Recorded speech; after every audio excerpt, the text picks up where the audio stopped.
Social services office. A child is crying. A young woman holds her son as he is being taken away. She didn't abandon her son. She didn't give up. She fought. But they called her unfit, unstable, too poor to be a mother. A folder on a desk. Olga Sevchik case. Stamped. Recommended for foster care. Social worker. It is temporary. He'll be safe. Olga whispers. You don't know what he needs. That is not safety documents are signed. The child is laid away to a stranger. He cries, reaches for his mother. They took her child, called it protection. Official document, order for placement in foster care, signed by Judge Kozlova. Then, 3 months later, came the call. Your child has died.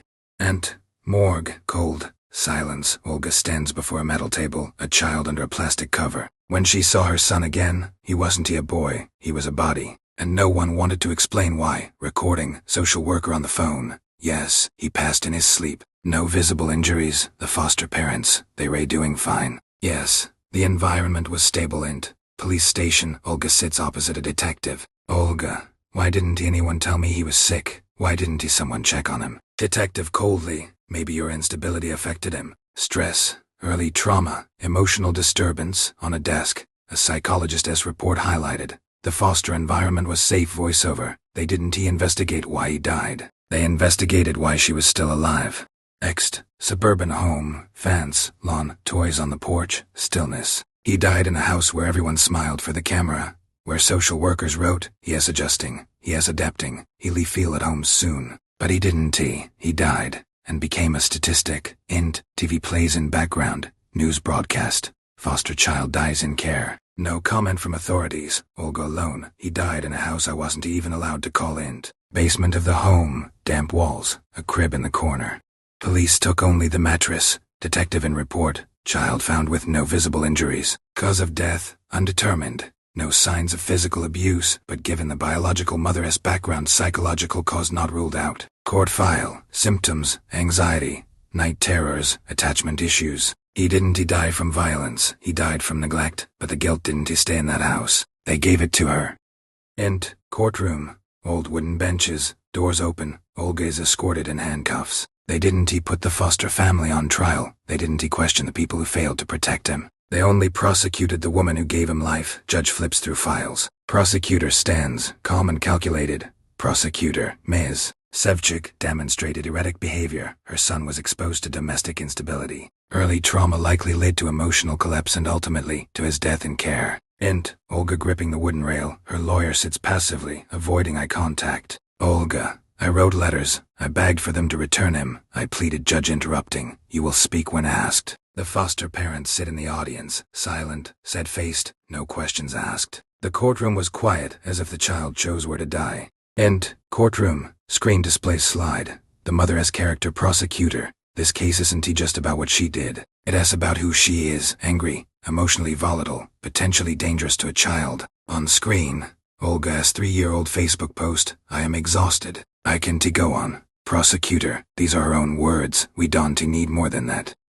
Defense table. Olga rests her hand on the glass, stunned. There were no bruises, no witnesses, no clear cause. There was only her story, her fight. And they turned that into a weapon. On a desk, file marked exhibits, psychological history. Mother judge. The court finds sufficient cause to proceed with sentencing.